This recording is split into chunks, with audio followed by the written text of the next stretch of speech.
Assalamualaikum warahmatullahi wabarakatuh. Sekarang kita akan belajar mengenal nama-nama setan atau iblis dan tugasnya. Sebelum kita mulai, mari kita baca basmalah. Bismillahirrahmanirrahim.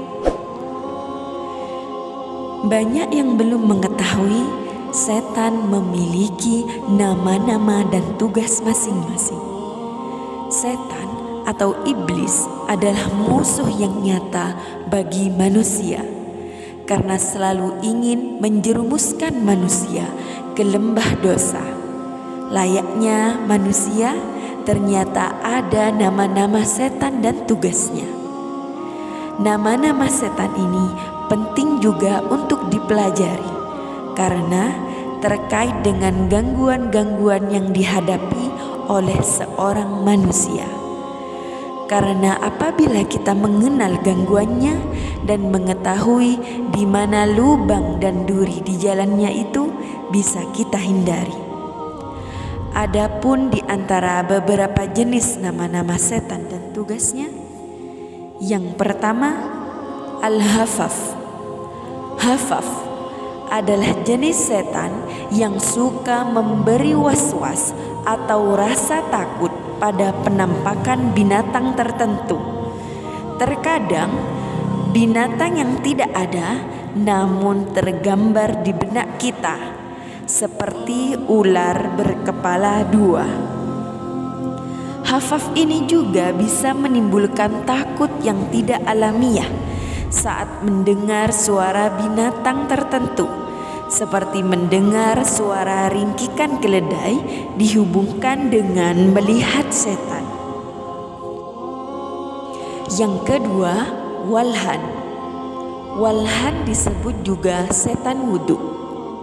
Setan yang melekat dan memberikan rasa was-was pada orang-orang yang telah menunaikan wudhu hingga sholat. Walhan akan menimbulkan was-was apakah wudhunya telah batal atau tidak, apakah wudhunya sah atau tidak, hingga takbiratul ihram dalam sholat. Yang ketiga, Khinzib atau Khanzab. Setan yang menggoda orang sholat ketika seseorang bertakbiratul ihram. Mereka mulai bertugas membuat mengingat-ingat sesuatu walaupun niat awalnya seseorang berusaha khusyuk dalam sholatnya. Yang keempat, Zalnabur. Nama setan Zalnabur atau setan pasar maupun sekarang disebut swalayan yang berhubungan dengan perniagaan. Zalnabur akan menggoda manusia dengan merubah yang halal menjadi haram, tipu daya, dan kebohongan-kebohongan di dalam perniagaan, atau melekatkan ingatan akan barang tertentu yang tidak dibelinya. Permainan tidak sehat dalam bisnis maupun tender, pengkhianatan dalam usaha, ada peran Zalnabur di dalamnya. Yang kelima, Mitrosi. Mitrosi atau setan hoax di zaman sekarang yang menyebarkan berita-berita bohong berupa konten. Yang keenam, setan A'war. Setan penggoda yang mengarah kepada zina, dan hebatnya mereka bisa menyesuaikan sesuai zamannya, mulai dari remaja hingga orang dewasa. A'war menggoda pasangan yang sudah menikah ataupun belum menikah. Yang ketujuh, Dasim. Setan Dasim mempunyai 3 tugas. Yang pertama, memecah belah kehidupan keluarga. Setan Dasim sangat membenci kehidupan keluarga yang harmonis, sehingga setan ini berusaha menggoda manusia dan memecah belah keluarga. Setan ini sering membuat pasangan suami istri menjadi tidak harmonis. Tugas utamanya salah satunya bagaimana membuat pasangan saling tidak suka sehingga terpisah. Yang kedua, menyertai makanan dan minuman yang dikonsumsi. Dalam Islam, manusia selalu diperintahkan untuk berdoa sebelum menyantap makanan dan minuman. Tujuannya adalah agar terhindar dari godaan setan dasim yang selalu menyertai makanan dan minuman di rumah. Semua harta yang berada di rumah harus berasal dari sumber yang halal, baik makanan, minuman, pakaian, atau barang-barang lain. Sesuatu yang berasal dari sumber yang haram lebih disukai oleh setan. Yang ketiga, menempati ruang kosong yang ditinggalkan. Manusia diperintahkan untuk mengucapkan salam saat akan memasuki rumah atau berdoa baik saat akan masuk rumah atau keluar rumah ataupun kamar mandi.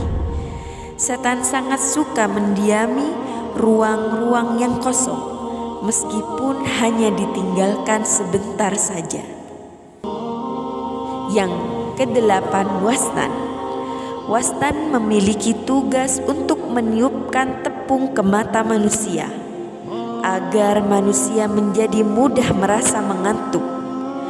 Kelompok setan ini ada terutama saat mendengar nasihat seperti di pengajian atau semisalnya. Intinya, setan ini yang menggoda agar tak fokus mendengar nasihat-nasihat kebaikan. Yang kesembilan, tibir. Tibir ini tugasnya menggoda manusia untuk mudah terpancing emosi dan tidak berpikir panjang. Iblis ini membuat hati tak pernah merasa tenang dan merasa gelisah terus-menerus. Apabila manusia tergoda dengan tibir, maka dia mudah sekali untuk emosi dan memasang raut wajah cemberut terus-menerus. Yang ke-10, masud matun. Masud matun ini bertugas untuk merayu manusia supaya mengadu domba, mencela, mencaci, memaki, dan menyebar fitnah. Berhati-hatilah tergoda setan ini, maka bisa menjadi keburukan yang jariah, yakni selama itu bergulir, maka kita akan dapat tabungan dosa keburukan. Bagi kamu yang suka berkumpul dengan teman-teman lalu ghibah tentang keburukan orang lain, bisa jadi masud matun ada di sekitar kalian dan sedang mengganggu. Yang ke-11, abyad. Iblis bernama Abyad disebutkan sebagai panglimanya setan, sebab setan inilah yang menggoda bukan dari manusia sembarangan, yakni nabi, ulama, dan juga para wali. Bila tergoda oleh setan Abyad ini, maka nantinya ia akan merasa menunjukkan kesombongannya dan merasa paling hebat. Sebenarnya setan itu penakut dan lemah. Mereka tidak pernah memaksa, hanya menganjurkan dan tidak akan berpengaruh pada keimanan yang kuat. Nah, itulah nama setan atau iblis yang selalu menggoda umat manusia di berbagai kesempatannya. Sebagai manusia, kita wajib memperkuat iman dan bisa mengalahkan tipu daya setan dengan rutin memanjatkan doa perlindungan serta beribadah kepada Allah Subhanahu wa taala. Semoga bermanfaat. Assalamualaikum warahmatullahi wabarakatuh.